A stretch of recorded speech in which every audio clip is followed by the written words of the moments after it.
This right here is the Cooler Master Qube 500, and it's probably one of the more unique cases out there on the market, as this case comes completely flat packed, meaning that you actually assemble the case as you assemble the PC, which is super unique, and there's not a lot of other cases like this on the market.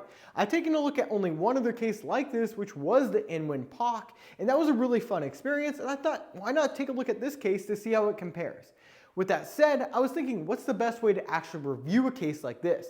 And after thinking about it, I think the best way to do it is actually build a system in this case, see what it's like, and tell you guys along the way. So let's go ahead and dive into this build vlog. So let's go ahead and build the case and the PC that goes in it. Let's go ahead and open up this case to actually see what we have inside and start the build. So this case, from what I understand, actually comes kind of as like a guide. So you actually build around the actual center of the system, and then you add your components as you go, and then add the additional panels. And as you guys can see, there's a number of different modes listed on here, depending on how you want to have things set up. I think we're going to go an air-cooled build, just based on the parts I have available, and it gives you a QR code with a manual that you can go ahead and scan to follow along. And this will actually take you to a video on YouTube on how you actually put it together. So let's go ahead and start this. It looks like it wants us to go ahead and start with mounting the motherboard onto the motherboard tray. So let's grab a motherboard, CPU, and RAM, and we'll go ahead and get those components installed onto the motherboard tray, and we'll go from there. Okay, so hardware-wise for the PC build, we have a couple options, so let's go ahead and take a look. So CPUs, I think I want to use a 12600KF. I have a bunch of these. I found them super cheap on the last big Amazon deal day, so we're going to take one of these. And as we have a white case, let's actually go with this ROG Strix B660. Yeah, this is a white motherboard, so let's go with this. And then RAM, I think because we're going to probably go air-cooled, I'm going to go ahead and just take some 32 gigabytes of Corsair Vengeance. This is going to be really reliable, so let's go ahead and go with that. And let's go ahead and also grab an SSD, which we can grab, I don't know, we don't really need anything besides it just being fast. So let's grab just a 500 gigabyte P3+. That'll be enough for any testing that we want to do. All right, to get started building out this actual PC, first thing I always like to do is just stick the motherboard on its box so we can have a build surface to work on. All right, so as we have the motherboard now kind of ready to go, we can go ahead and get our components installed on here. So let's start with the CPU. Get this installed, let's go ahead and lift up that little bracket right there. You go ahead and expose the socket, and then from there, we can carefully lower the CPU right into place, like that. Lower down the socket, and as always, hold on to the socket cover. You may need this for warranty purposes. For memory, the primary slots for this motherboard are 2 and 4, so let's go ahead and get that installed. Last thing we need to do is just get our NVMe drive installed, so let's go ahead and lift this part up.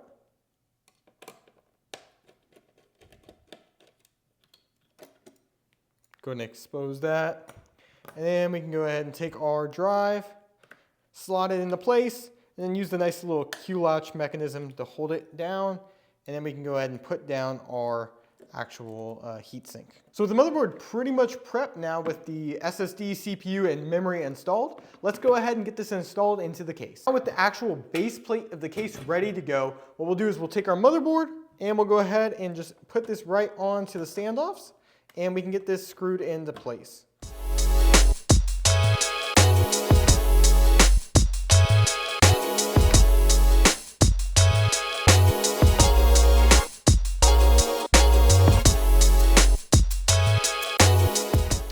So now with the motherboard actually mounted into the case itself, it does make things much easier to actually start working with, and I do actually like this so far, and we'll go ahead and see how this process actually goes from here. So I know the next step is we actually have to get the power supply mounted in next, which actually shouldn't be too big of a deal. So let's go ahead and pick out a power supply and we'll go from there.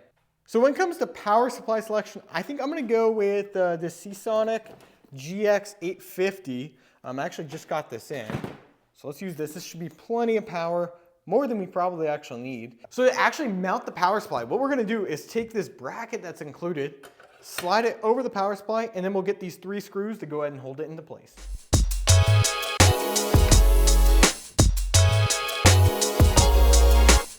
So with this mounted, now all we get to do from here is we actually get to pick where we want the power supply to sit. There's a low, medium, and high setting depending on what other components you have in the system. I think I'm probably gonna go for the medium spot to give us plenty of clearance depending on what components that we choose, if we go with a long GPU or something like that. Actually, I'll probably go with the high just to be safe. Let's try that. So we get the actual power supply, power goes in.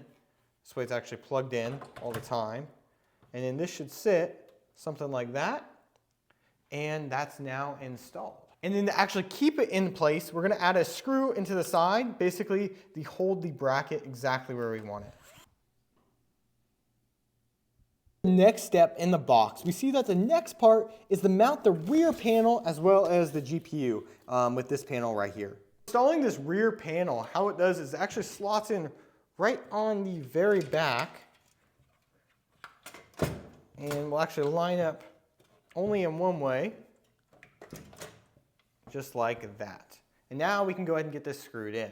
So far with this experience, it's actually been pretty easy to actually work with, and I'm actually enjoying this quite a bit. It's made the process of actually building a PC not all that bad. As you can see, now we have this rear panel, and you can actually start to see this case really coming together. But because we have it kind of exposed like this, I want to go ahead and run some of the wiring for the actual components from the power supply before we get any of the other panels on. I have a side note, something really cool about this power supply is all the cables actually come in this really nice braided sleeving. It's really nice. It's not exactly braided, it's kind of like this plastic housing that has this really nice texture and looks really nice. So let's go ahead and get this installed. Start with plugging in the motherboard 24 pin. We'll go ahead and route this through the back, and then we'll have it come back around. Doing it this way, usually my preferred way for wiring, just so it gets out of the way. So we're going to pull this cable through. There's one out of the way. Now let's go ahead and move on to the next. Plug in the CPU power right up top and run that along the back as well. So we got an 8-pin.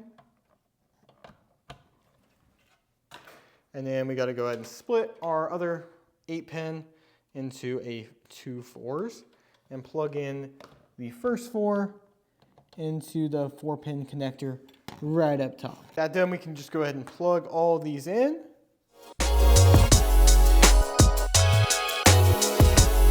And then we also have 2 8-pins for the GPU that we'll probably use. I'm not sure exactly what we'll do, but I'm just going to put the 2 8s just in there for now, just in case. I'm not sure what GPU, but we'll figure that out.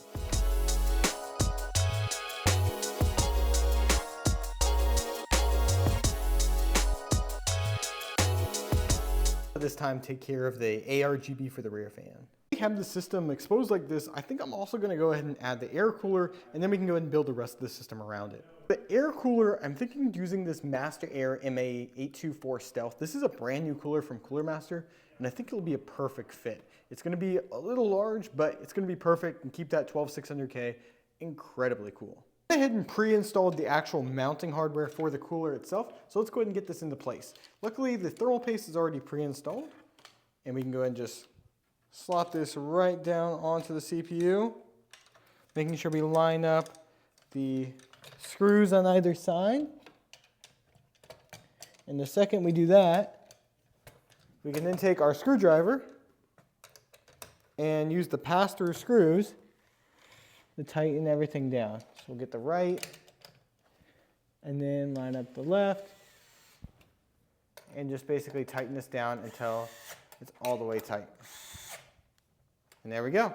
The cooler is now installed, and all we got to do is just wire up the extra fan, and it's perfect. With the cooler all situated, as suggested by the instructions, we're actually going to put in our GPU. So let's go ahead and pick a GPU out. GPU-wise for this build, we probably just want something mid-range.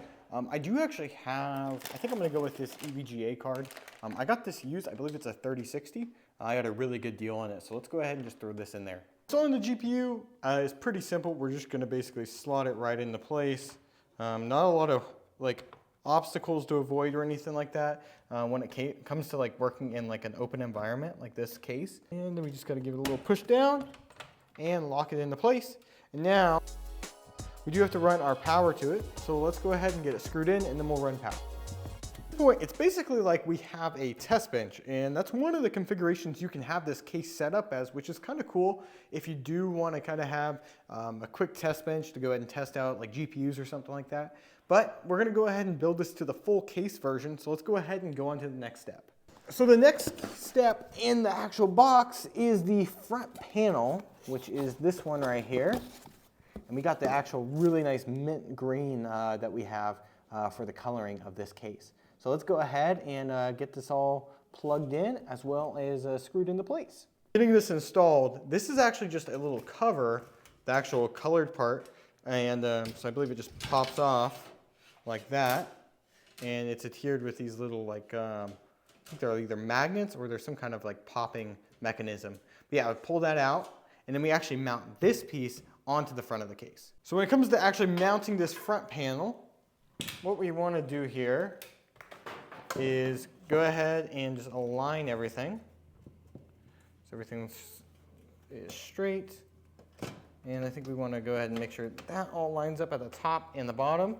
And then we got a bunch of screws that we got to get in on the sides as well as the bottom down here. So now after putting in 4 screws at the front, this front panel is now installed and the case is actually starting to come together as we kind of have the front and the back now. We just have to get the bottoms and sides taken care of. The front of this case that we actually have to deal with are our front panel connectors. So let's go ahead and route those to where they need to go, and then we'll pick up from there. So the next step now, if we go ahead and lift up some of the panels in the box, is we get to go ahead and install the bottom and top panel. So let's go ahead and do that. This is the bottom panel here. I went ahead and removed the magnetic dust filter from it. But to go ahead and install this, it looks like we just got to go ahead and slot it like that. And then that aligns the screws here that we got to put in. So let's go ahead and do that. At this time, go ahead and install the feet, which I believe just clip right into place, which is actually pretty nice.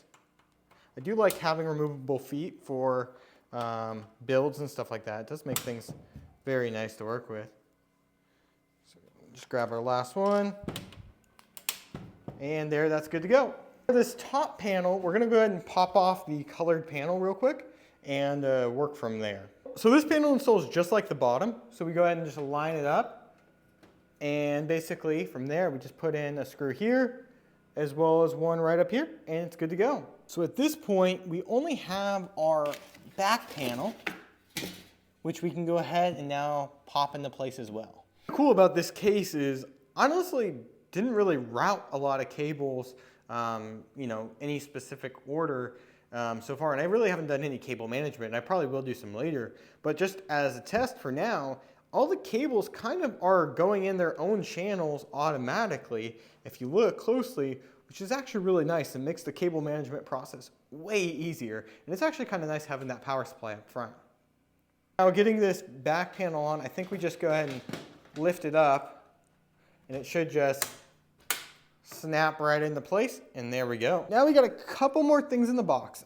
First off, this is a radiator bracket, which we're not going to use because we would actually limit the spacing that we have for our air cooler. So we're not going to actually use this piece. So we'll go ahead and let off to the side, and we can grab our glass side panel. And if we take this, we can now go ahead and get this installed onto the case, just like the back panel. Go ahead and slot it in. 1 pop, 2 pops, and there we go. That case is pretty much built. All we got to do is throw on our front and top panel because we don't have the color piece on there. So let's do that right now. Putting the front panel on, let's see how easy this is. I think we just go like, we just basically push the corners in. Oh yeah, that's not bad at all. There we go. All right, that's cool. Do the same for the top. Line it up.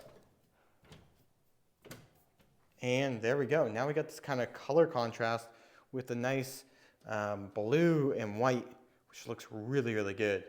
Absolutely love how this came out. And what's really cool about these little circles here, and I'll talk about that in a minute, is that these actually can be used to add accessories, either things like headphone hangers, or anything from, you know, whatever you want to 3D print. They have a bunch of examples on their website, and I'll throw some up on the screen right now so you guys can see. It's the next day now, and we went ahead and wrapped up the Cooler Master Qube 500 flat pack case build, and I gotta say, working with this case was a ton of fun.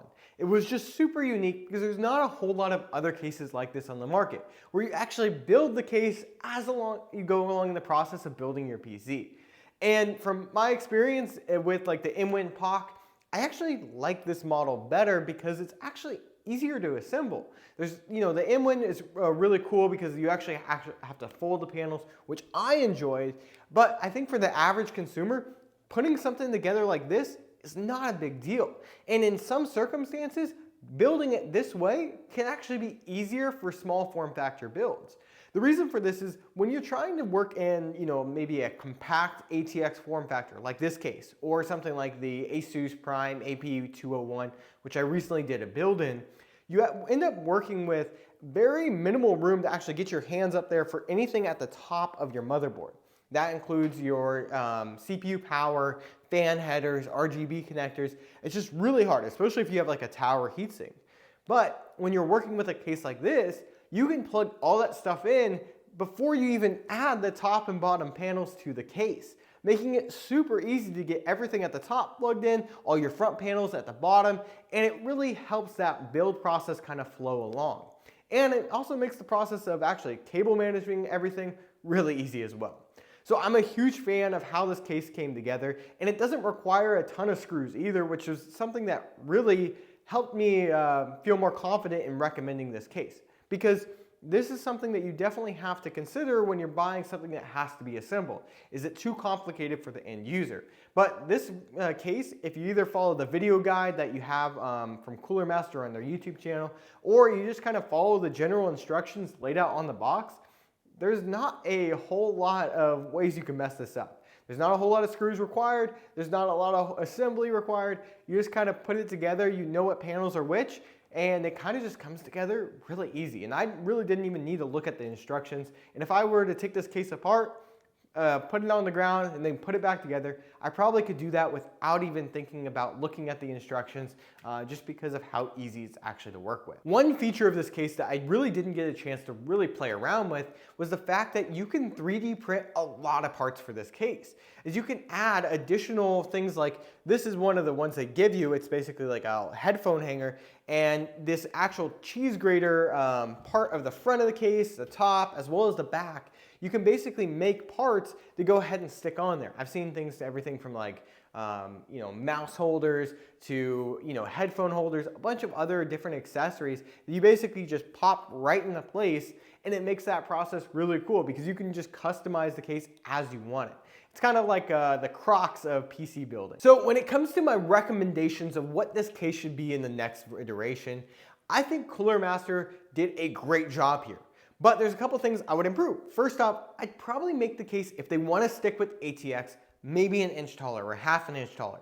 This is really just due to the fact that I would love to see there to be a little bit more room for ATX motherboards at the bottom of the case. This will make plugging in things like your front panel connectors, USB 2.0 devices, or maybe your HD audio much easier, especially if you have fans at the bottom of this case, which if you do have a large or high-powered graphics card, I would probably recommend just so you're getting that additional airflow. Additionally, another recommendation I do have, and I'm not sure how they would have to go about this, but I think if they changed the actual adapter for the extension of the power connector for the power supply, instead of it coming towards the front of the case and have to loop back around, if they either had it come straight out, so that you can basically make the angle coming towards the back of the case and then out, this way it would be probably easier, or if they had it go up and over instead of being where it's one direction. Because what happens when you have the setup like this is, depending on the layout of your power supply and how they have the connector, you could be kind of limited with if it's going to actually work. Because there are some connectors on certain power supplies where instead of them being, horizontal, they're vertical, and I do see a possibility where that could end up causing some complication. So I think there's probably a better way to do it, maybe going straight up and just not allowing that top or the highest level, just so it can go straight up and out to go ahead and give that extension necessary to go ahead and meet the small form factor of this case.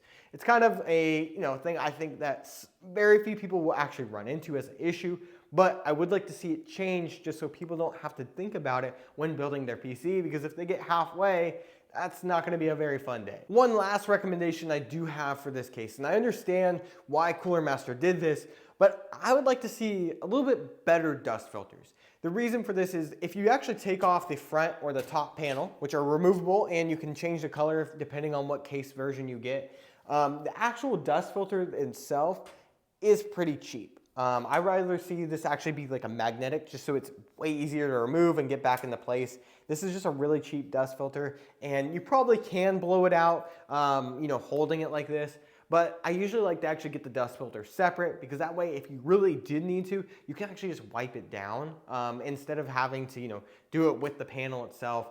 It can make the process easier, especially for PC cleanings in the future. One thing I do have to say that I absolutely loved about this case is the color combination. There's not a lot of teal cases out there. This is kind of that mint color, and you just don't see it very often. And Cooler Master did a great job on getting a great color combination working with this case, and they have a few others out there on the market, and I really love this, how it just ties in really well. They did a great job with the paint here. Some case manufacturers actually fail to do a good job with white, especially when they try to venture into special colors like a teal. So I'm just super happy with how this came out, and I love the color combination because it's super unique and there's not a lot of other cases like this on the market. Now, what's probably most important about any PC case is the price. So this PC case has a couple different iterations. So if you get the black or white version, it's $89.99 right now over on Amazon. But if you get one of the colored versions, I believe there's 3 or 4 different versions. There's like a pink, a teal, and I think one other color. But basically, that one's $99.99. So at that price point, you do have to consider that you are competing against some of the better mid-range PC cases out there on the market. So you have something like the NZXT H5 Flow, which is a great PC case. You have the Fractal Pop Air. You have you're right at the price point of the 4000D from Corsair. You're also competing with, some other smaller form factor cases. But what this case does stand out is that it is a more slim form factor. It is fairly portable. It's nice. It does have the handle, which means if you do want to go ahead and take it to like a LAN party or something like that, that is nice. But it's just something you do have to keep in mind, because it's competing with some really good contending cases out there on the market right now that are right in that, very good value range of around $100. So just something to keep in mind when you're looking at a case like this. So in conclusion, I gotta say, I'm a huge fan of this PC case. It just really comes from the fact that I love the idea of flat pack cases, especially when they're easy to build, because I enjoyed the process. And I think for anybody that enjoys the PC building experience, likes doing the kind of DIY project, this is the case you're gonna wanna look at. Or other cases that are very similar, something like the N-Win POC, because it's fun to kind of put together. You don't have to, just work with what the manufacturer gives you. This case also has a bunch of different modes that you can put it in. There's like an inverted mode. You can do a test bench mode. There's a bunch of different ways you can play around with how you actually configure this PC case that you just can't do with other PC cases out there on the market, especially at this price point. So for me, I think the person that enjoys the PC building experience, this is really the case you may want to look at going forward, especially if you want to go ahead and adventure into the more customizable design, the elements that come with this PC case. So if you guys want to learn more about this PC case, I'll make sure I'll have a link in the video description down below. And if you enjoyed this PC case, you might also want to go ahead and see the N-Win POC that we recently took a look at a while back when we did the live review, which was a lot of fun. And if you guys enjoyed this video, make sure you give it a like, subscribe for more PC case reviews, and we'll see you guys in the next video.